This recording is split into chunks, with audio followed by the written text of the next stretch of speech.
Hey everyone, welcome to today's video. Welcome to the Video Game Fight School channel. Thank you very much for tuning in.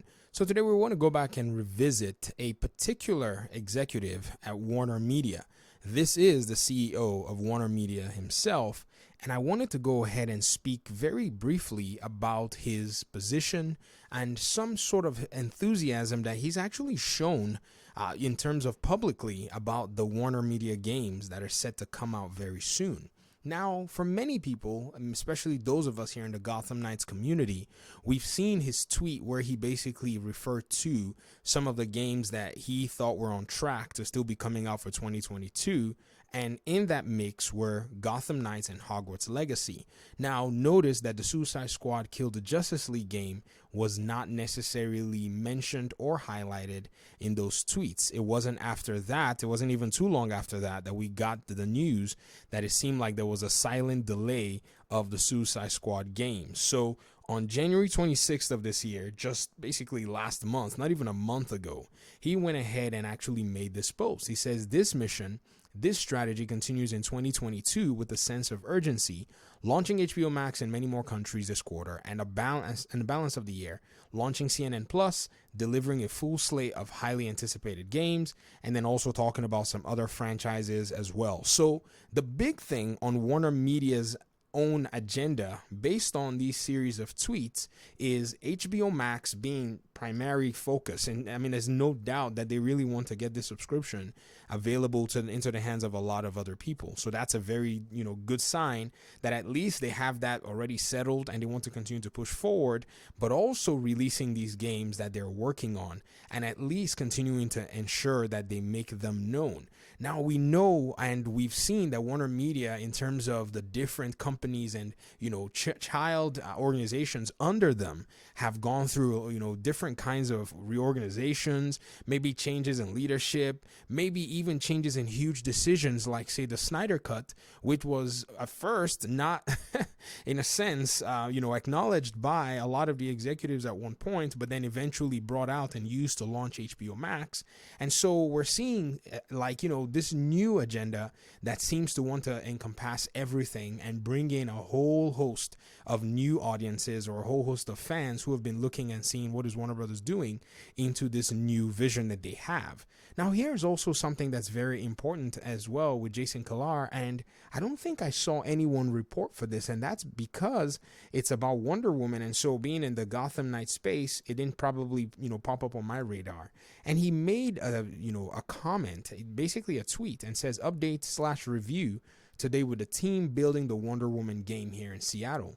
I think fans are going to love this game. So many good decisions being made. And then he put a little caveat that the artwork associated, is not associated with the game. Neither are the iPhone shots at Pike Place Market from the one-to-one walk and talks or whatever it is that he did. I guess, he probably did a walk and talk, just, pretty much getting to, talk to maybe studio developers and studio heads and, people who are decision makers just to see where they are. And I think he is impressed as to the work that they're doing. Now, that's one thing about enthusiasm. You see, it's not going to be too hard to be impressed with, Monolith. Monolith have done two very significantly, hitting games in terms of their success and in terms of games that were really, really popular. They were the Middle-earth games, Shadow of War and Shadow of Mordor.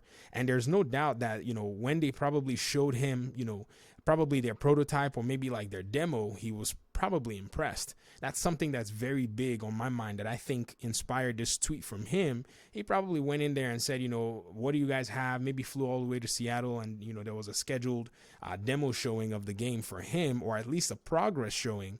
And for him to come out with that kind of tweet speaks a lot about excitement. So in my opinion, this leads me to believe strongly that he is actually, basically driving this vision and making it known. And it appears to me that we're going to be seeing this Gotham Knights game this year. So I'm going by, what the CEO himself is, in a sense, purporting, with his tweets and with his references.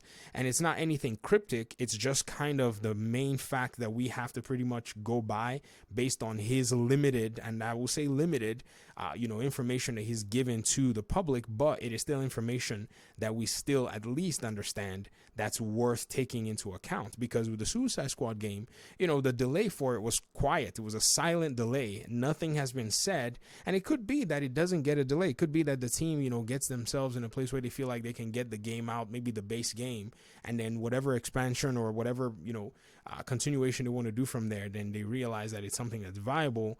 But I think 2022 might be too packed with these AAA games. They're very heavy hitting games, and I think it'll make a lot of sense to push those games into the next year. For one, that's basically the Suicide Squad game, and then secondly, Suicide Squad is a next gen or current gen only game.